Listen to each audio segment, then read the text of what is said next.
En el corazón del Valle de Ciro, en el estado indio de Arunachal Pradesh, viven los Zapatani, un fascinante grupo tribal que, utilizando el bambú que cubre sus bosques, ha forjado una sociedad pacífica e igualitaria.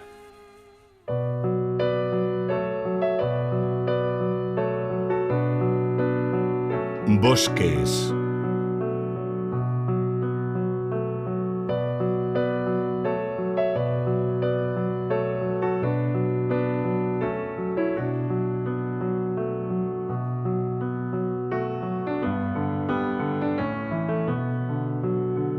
La inmensa tierra.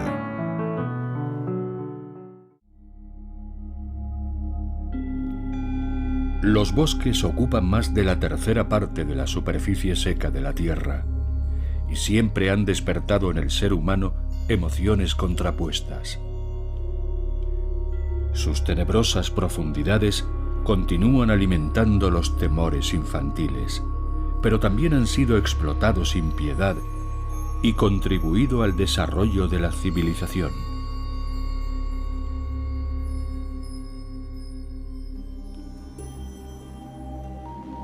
Casi todos nosotros vivimos sumergidos en el incesante torbellino metropolitano, pero lejos del caos de las junglas de cemento, sigue habiendo pequeñas comunidades que habitan los bosques vírgenes. Uno de esos singulares grupos tribales, aprovechando sus recursos con sabiduría, ha forjado un sistema único de coexistencia.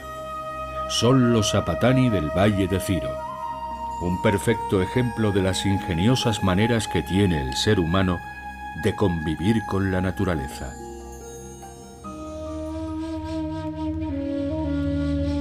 El Valle de Ciro parece acurrucarse entre las cumbres menos elevadas del Himalaya oriental indio, en un paisaje de montañas erizadas de pinos y bosques de hoja perenne. Su altitud supera los 1700 metros, y la niebla que con frecuencia invade la llanura otorga a sus casas una apariencia fantasmal.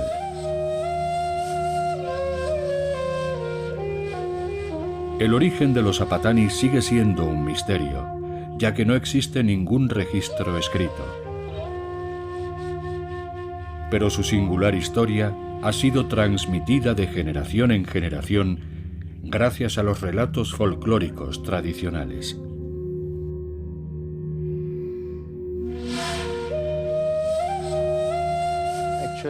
Algunos afirman, basándose en nuestra mitología, que los antepasados del pueblo Zapatani eran tibetanos y que viajaron hasta aquí desde el río Zangbo, que recorre un largo cañón en el suroeste del Tíbet. Si nos atenemos a las evidencias históricas, como los vestigios arqueológicos, llevaríamos aquí cerca de 3 siglos. Toda la zona está poblada por un amplio abanico de bambús salvajes, pero los Zapatani se decantan por el cultivo del bambú gigante japonés, una especie a la que llaman biye. Este afanoso agricultor trabaja el jardín de bambú que heredó de sus antepasados.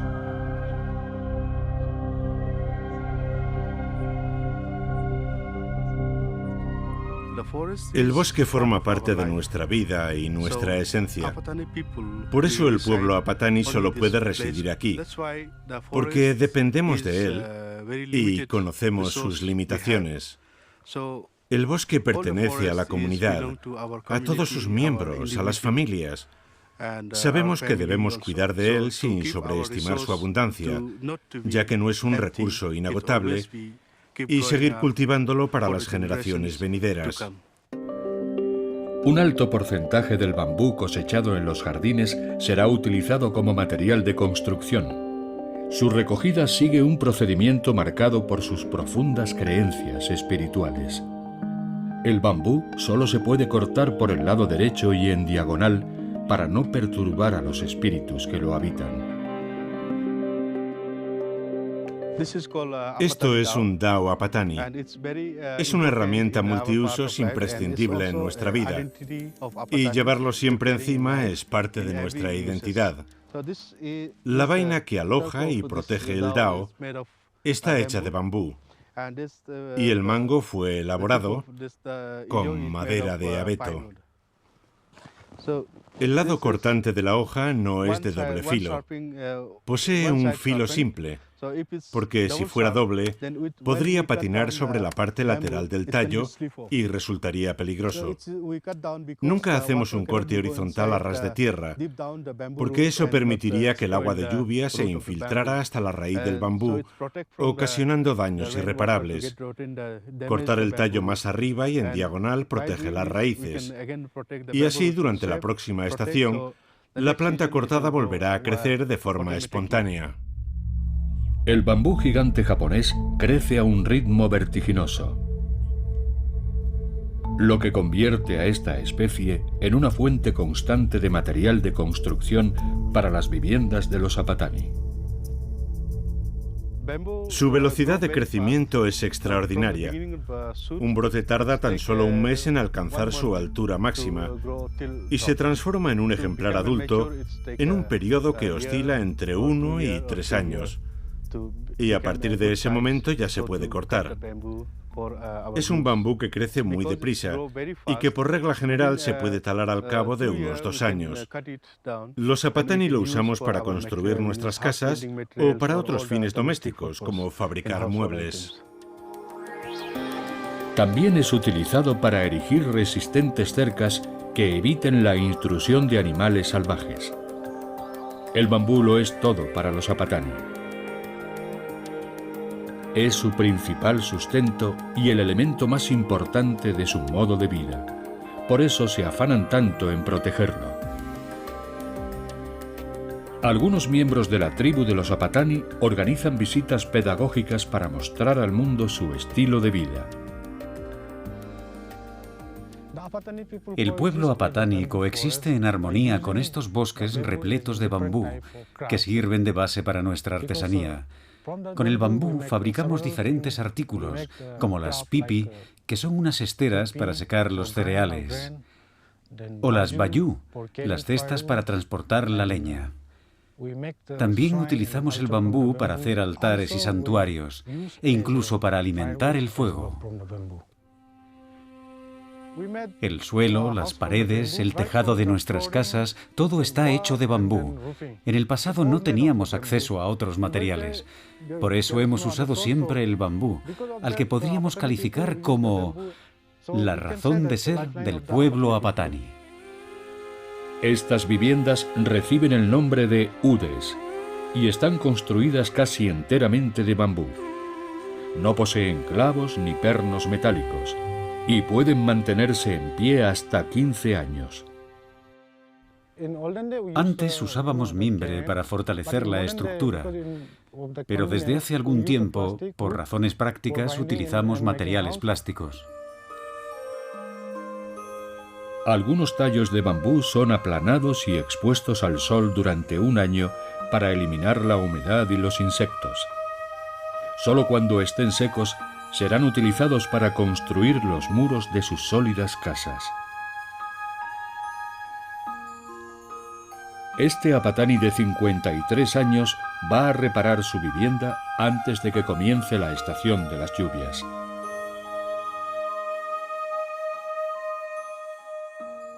Para seleccionar los tallos que necesito, busco estas marcas rojas que me indican que el bambú ha alcanzado la madurez.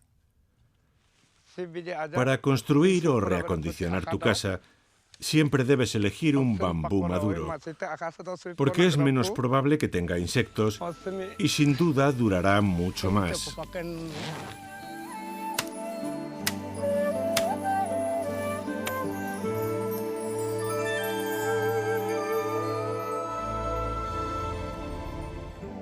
Ahora voy a rayar algunos tallos para obtener tiras flexibles que me ayuden a transportar el bambú.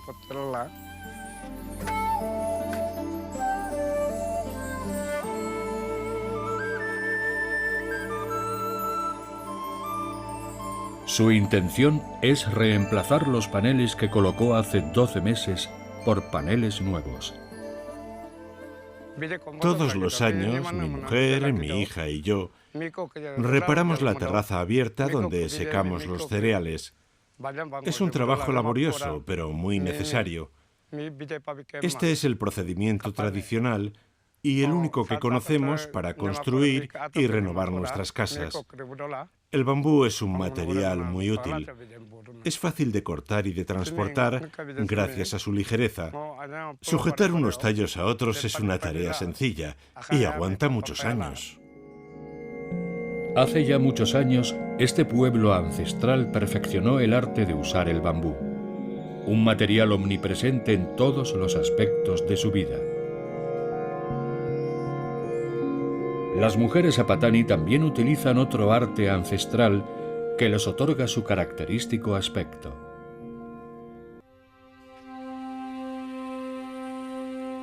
Un rasgo de la antigua cultura de los apatani que ha sobrevivido intacta en el remoto valle de Ciro.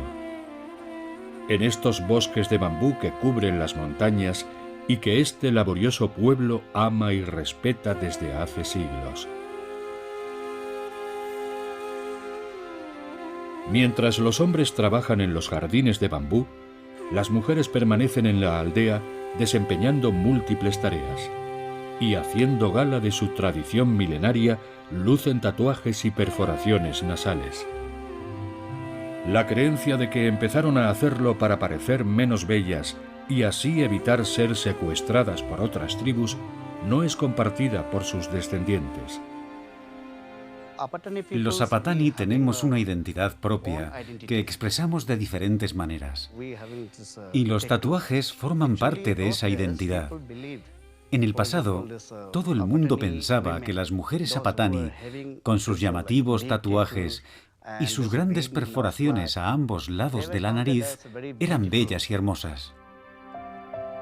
A Take Yarin, una de las últimas mujeres que aún lucen estos adornos tradicionales, le tatuaron el puente de la nariz y la barbilla cuando tenía 10 años. Mi hermana mayor fue quien me hizo los tatuajes utilizando el procedimiento habitual.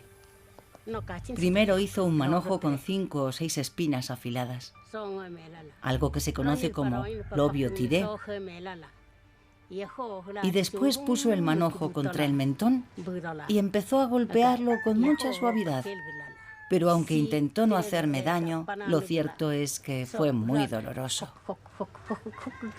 Y la barbilla empezó a sangrar. Tras el sangrado, se introducía el hollín y se bañaba la piel con el agua obtenida de la cocción del arroz.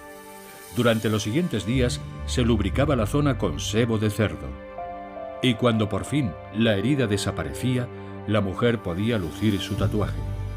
Todo el proceso era llevado a cabo por una mujer apatani.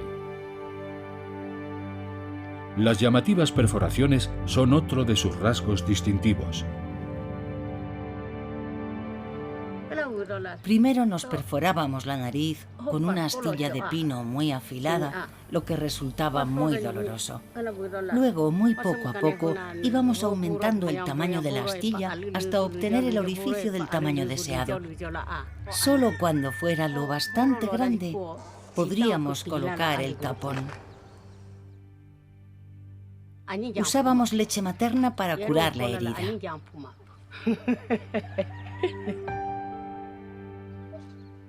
Para ennegrecer el tapón de mimbre cogíamos un trozo de carbón con unas pinzas y lo chamuscábamos por ambos lados.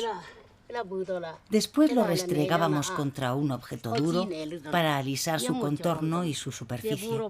Al principio nos insertábamos un tapón pequeño.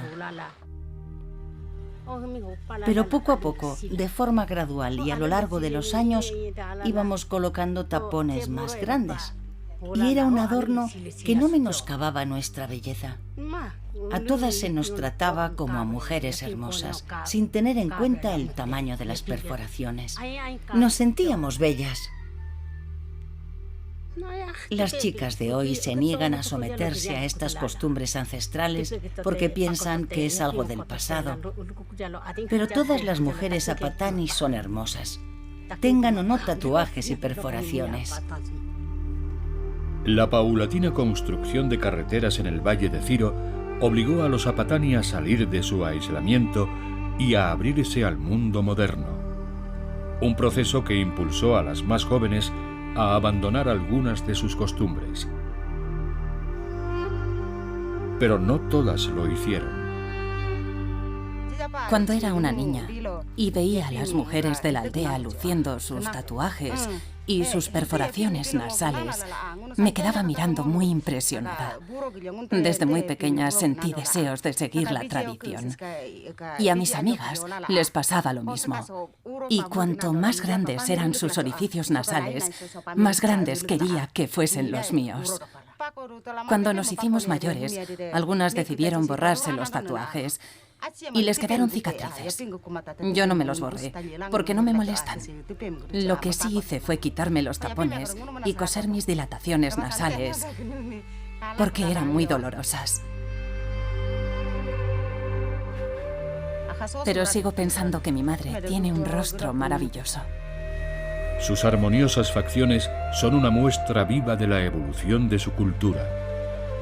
Las ancianas poseen tatuajes y perforaciones. Las de mediana edad solo tienen tatuajes y las más jóvenes ninguna de las dos cosas.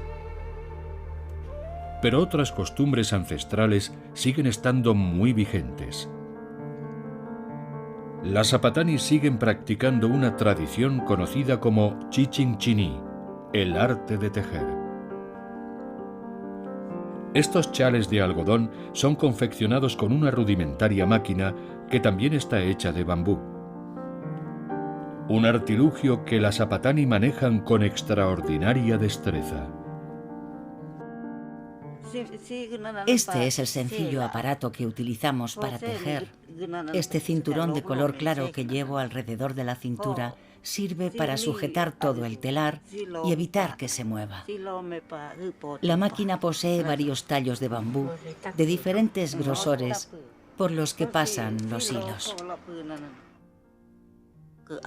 Antes confeccionábamos nosotras mismas los hilos con algodón en rama, pero ahora los compramos en una tienda porque es más práctico y supone un gran ahorro de tiempo. La confección de un siksiro, el chal tradicional que lucen los hombres en los festivales, le llevará tan solo unos días. Es una parte muy importante de nuestra cultura. Mi madre me enseñó a tejer cuando era pequeña y desde entonces no he dejado de hacerlo. Es algo que me gusta mucho, porque es una actividad creativa que puedo hacer en casa y una manera de preservar nuestras tradiciones.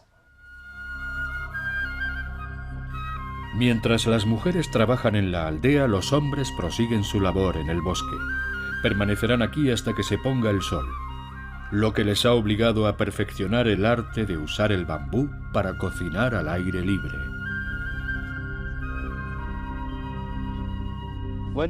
Pasamos mucho tiempo en el bosque, en este maravilloso jardín, así que utilizamos el bambú para cocinar, cortándolo de una manera específica. El hueco más ancho debe apuntar hacia arriba y el más estrecho hacia abajo. Lo cortamos así.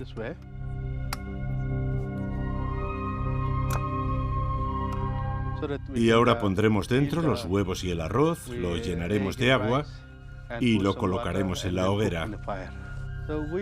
Cocinar los alimentos en un tallo de bambú tiene una gran ventaja, y es que el sabor que aporta el bambú le da un toque delicioso a los huevos y el arroz. No importa que su interior esté hueco, el cuerpo del bambú desprende un sabor dulce que impregna los alimentos que estemos cocinando, da igual cuáles sean. Y ahora solo añadimos una pizca de sal y dejamos que los huevos y el arroz se cuezan a fuego lento. Y quedan muy ricos. La resina del pino es muy inflamable, así que Bamin Bolan utiliza unas ramitas para encender el fuego, un truco que aprendió de su padre. Si estás trabajando en el bosque o en un jardín, esta es la mejor manera de encender una hoguera. Si añades un poco de madera de pino, prende enseguida. El bambú seco que se usa para hacer cercas también sirve para alimentar el fuego. Voy a poner los huevos dentro del bambú.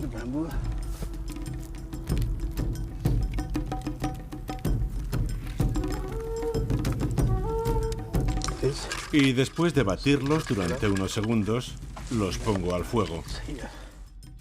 Ahora introduzco el arroz que he traído de casa. Y después echo dentro el agua que he cogido del arroyo. Dejo que se mezcle todo. Y también lo pongo al fuego.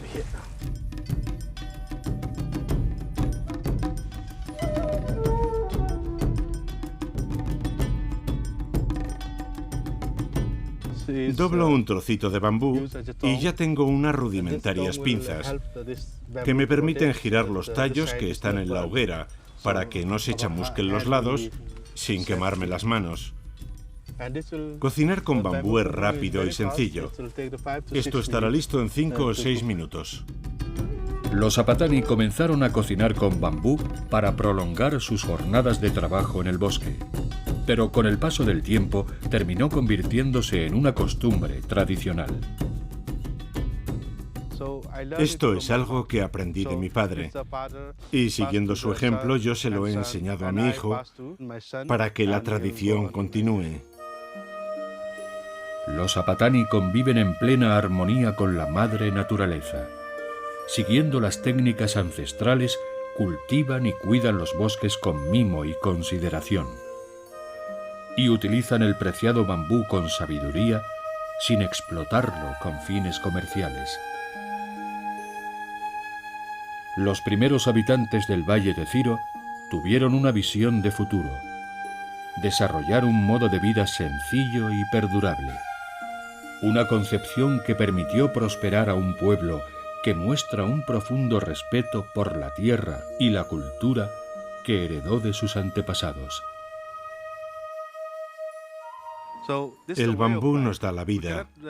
Por eso no comerciamos con él, ni se lo vendemos a nadie ajeno a nuestra comunidad. Es el tesoro de los Zapatani, el motor y el pilar de nuestra existencia. Muy lejos, en el corazón de la selva maya, los descendientes de este legendario pueblo siguen honrando sus tradiciones. La selva es su granja y las ruinas sus jardines.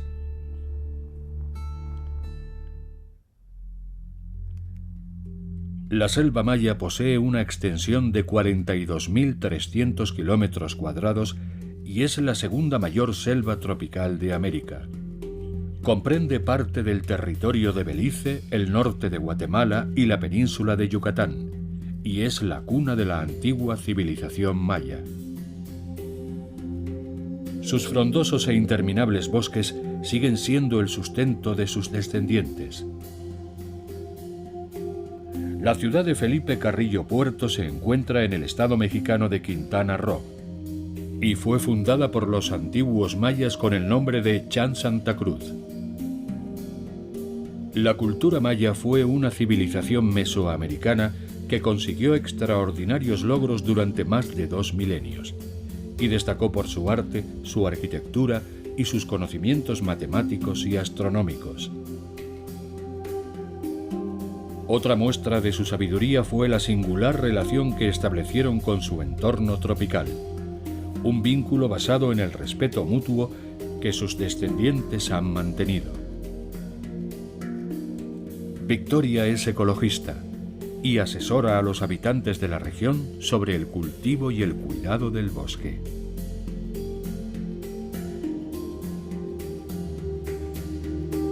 Y ahorita esta comunidad son descendientes de esos mayas. Entonces a veces no se sabe que existen los mayas, descendientes de aquellos antiguos mayas. Entonces estos que hoy hemos estado platicando son descendientes de esos mayas antiguos, ¿no? Y entonces, bueno, eso es bien importante porque estamos hablando de una civilización maya viva. ¿Por qué? Porque estos son sus descendientes directos, porque hablan su lengua.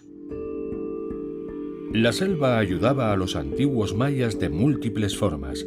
Les proporcionaba agua, alimentos y los materiales necesarios para construir sus casas, lo que propició un estilo de vida que hoy sigue vigente. Dos de sus descendientes, don Fidel y don Chalo, viven en el municipio de Felipe Carrillo Puerto. Como ustedes pueden ver, esta es una construcción maya. Son casas que se construyen tipo maya. Se hace con la madera de la región, o sea, con material de la región, por ejemplo, la madera se saca del monte. Y acá buscamos el terreno, lo adecuamos para construir la casita. Y luego se va en el monte, se corta la madera, se trae y se empieza la construcción.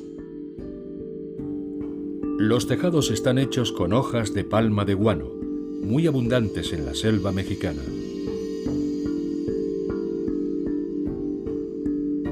Y entonces de allá se saca también los guanos que se utilizan para los techos y pues los techos se ponen de guano porque son más frescos en épocas de calor. Y acá se hace, se pone una forma redonda y entonces y también para cuidarlo del aire que viene, por ejemplo, acá si viene un huracán.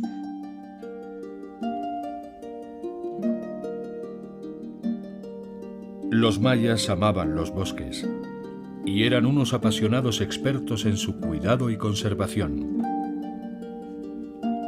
Su delicada relación con la frondosa selva propició la creación de respetuosas prácticas agrícolas.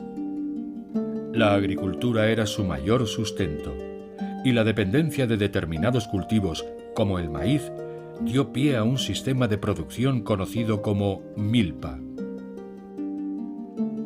Bueno, milpa se le dice al sistema tradicional de producción de maíz en todo México, o sea, igual aquí en esta zona maya del estado de Quintana Roo donde estamos. Y significa el lugar donde se hace la producción de maíz y se asocia con otros cultivos, no solo maíz, va generalmente asociado a calabaza, ibes. Es un sistema utilizado por muchos agricultores, por lo que es corriente encontrar una plantación de maíz cuidada con esmero en medio de un espeso bosque. La creación de una milpa en plena selva requiere una serie de pasos. El proceso para crear una milpa primero es ver el guamil, si tenga 8 años o 6 a 8 años.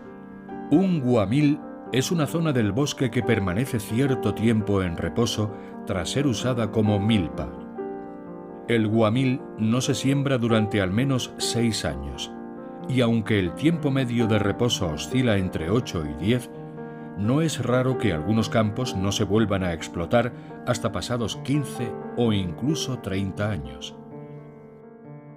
Un guamil, este es un guamil que en esta parte baja, bueno, esto tiene como un año, pero la parte del guamil es la que alcanzamos a ver atrás de esta área. Este guamil tiene más o menos 6 años, que es una de las edades donde ya la gente lo puede reusar para volver a hacer su milpa. Los agricultores locales son expertos en localizar las zonas ideales para crear una milpa. Pero antes de ponerse manos a la obra, llevan a cabo un ritual especial. Y de ahí, entonces, para empezar primero nosotros hacemos, bueno, de nuestros tradicionales, de nuestros abuelos, nos han enseñado para pedirle a Dios que nos cuiden ahí donde vamos a trabajar. Nos encomendamos, hacemos primicia ahí donde vamos a trabajar, preparamos pozol, o el sacá que le dicen en maya. El pozol es una bebida tradicional que proporciona a los agricultores la energía que necesitan para desbrozar el bosque.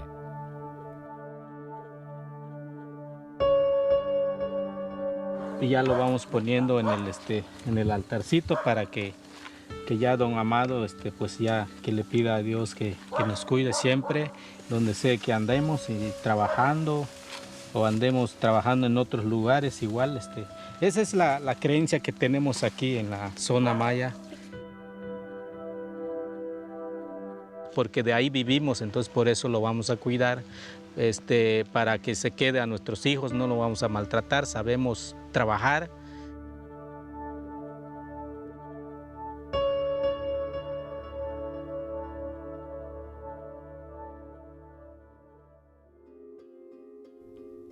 Una vez elegido un sector del bosque, comienza lo que aquí llaman rosa, que consiste en despejar el terreno utilizando el machete.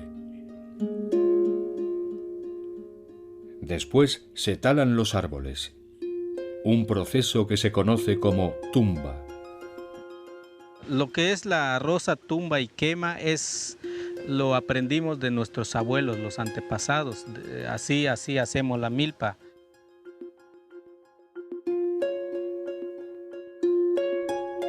Una vez desbrozada la zona y antes de proceder a lo que aquí llaman quema, es preciso esperar entre 4 y 5 meses a que se sequen los árboles talados.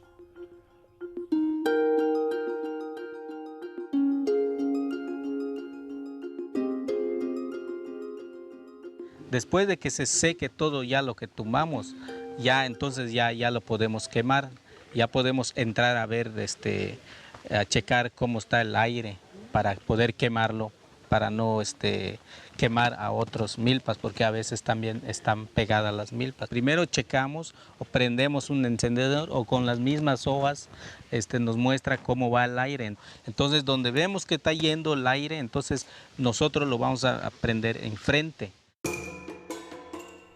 Los agricultores mayas efectúan la quema con infinito cuidado para mantener el control en todo momento. Las hojas de maíz secas suelen ser utilizadas como combustible. La preparación ha terminado, pero no iniciarán la siembra hasta que empiece la estación de las lluvias. Entonces, cuando ya está la quema, entonces ya se supone que el terreno está listo para hacer la siembra, ¿no? No hay ninguna señal dentro del área agropecuaria del ejido, no hay ninguna señal.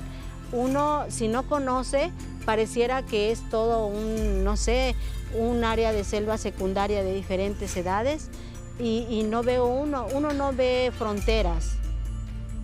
Entonces, más viene a través del conocimiento de su propio territorio. Eso sí, cada gente de las comunidades, cada campesino, conoce perfectamente bien su comunidad, todo lo conoce. La estación húmeda también marcará el comienzo de la recolección de otro tesoro de la selva maya, el auténtico chicle. Estos templos y edificios son el testimonio del auge de la desaparecida civilización maya, cuyos valores culturales siguen muy presentes en la región. En especial su respeto por la naturaleza, que es la base de la antigua práctica de la milpa. Este hermoso jardín forestal fue seleccionado tras permanecer 10 años en reposo. Y una vez finalizados los procesos de rosa, tumba y quema, es hora de efectuar la siembra.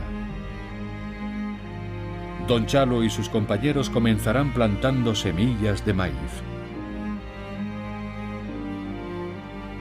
Uno de los cultivos más habituales desde los inicios de la civilización maya.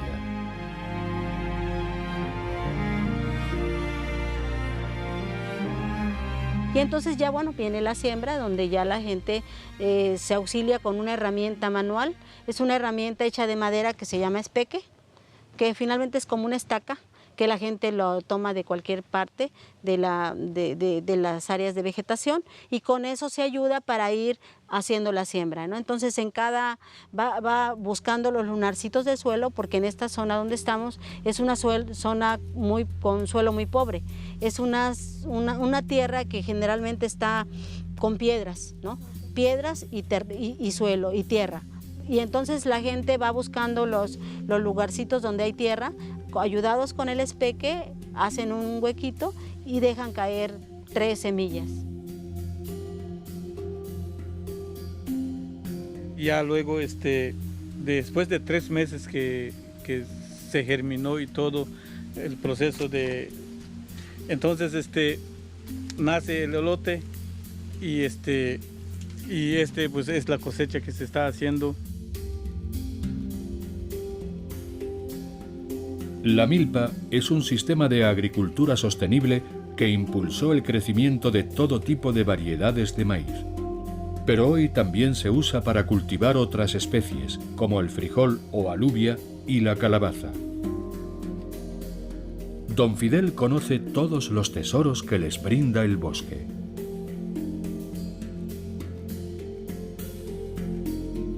Es que esto es lo que sirve es condimento para la comida. Esto es lo que se utiliza como recado. Se utiliza para preparar cochinita, para pollo, o sea, a todo sirve para la preparación de la comida.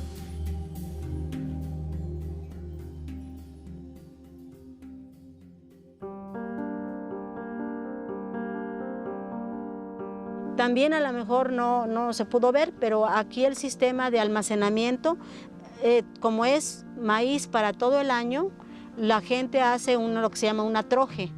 Esa troje va adentro de la milpa, y ahí la gente se respeta unos a los otros, en esa troje se queda. Y la gente sabe que esa troje llena de maíz, de mazorcas, pertenece a una familia y no van y se roban esas mazorcas, ¿no? Entonces, ya esa es la forma de almacenado durante todo el año. Las familias cada vez que necesitan maíz van y se traen una cantidad de maíz así y durante todo el año, ¿no? Las milpas son el sustento de estas comunidades de humildes campesinos, pero en la selva maya existe un árbol singular que ayuda a incrementar los ingresos de los descendientes de los mayas.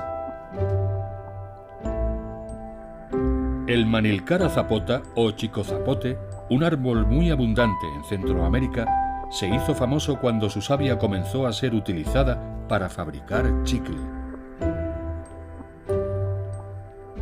Algo que, como sugiere la presencia de estos árboles en las inmediaciones de las antiguas ciudades mayas, debió ocurrir hace muchos siglos. Estos árboles también se usaban para tallar puertas y molduras en templos y edificios.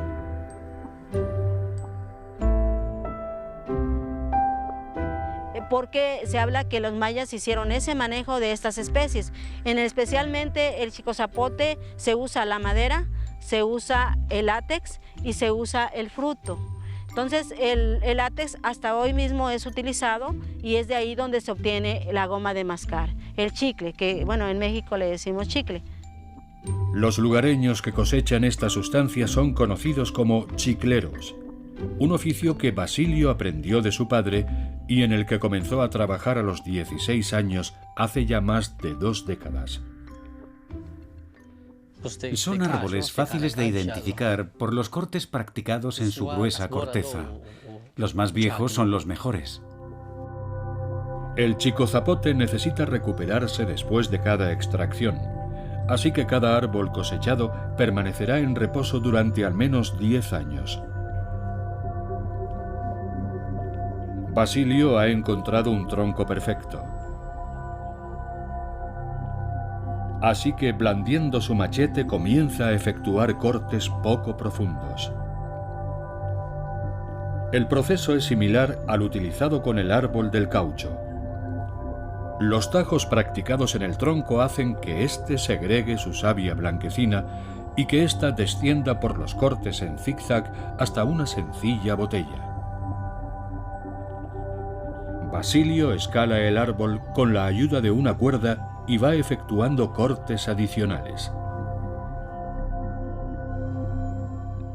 Solemos dar 3 tajos diagonales en la misma sección del tronco para que el látex fluya con más facilidad. Cada chiclero elige un árbol y se encarga de todo. El látex se precipita por los surcos y acaba cayendo en el recipiente colocado en la base. Es un proceso laborioso que requiere unas 12 horas. Es un trabajo peligroso que te obliga a estar pendiente de las serpientes y también a estar muy atento con el machete para no cortar la cuerda que te sujeta al árbol. Este es un accidente, por desgracia, habitual que ha causado la parálisis a algunos chicleros e incluso la muerte.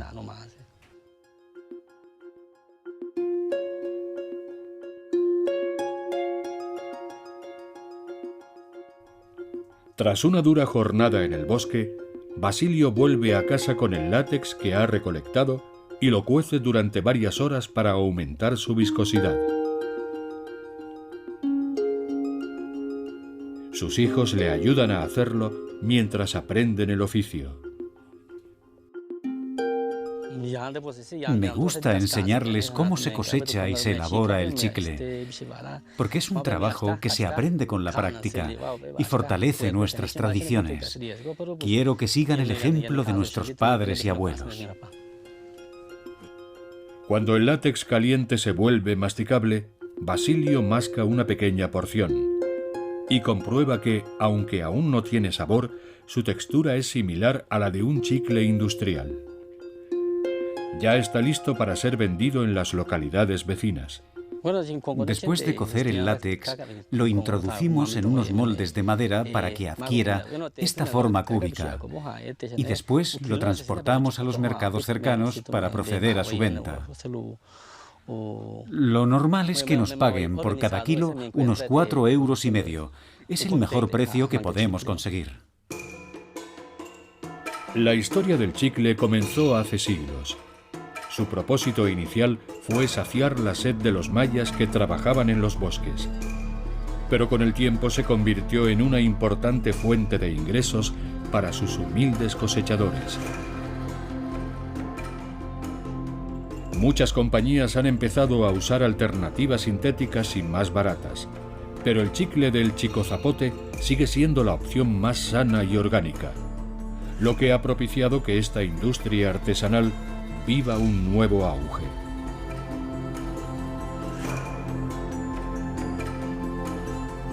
Los habitantes de esta hermosa región de la selva maya han usado los conocimientos de sus antepasados para mantener una agricultura sostenible y perpetuar una respetuosa tradición de convivencia con la naturaleza que será transmitida a las nuevas generaciones.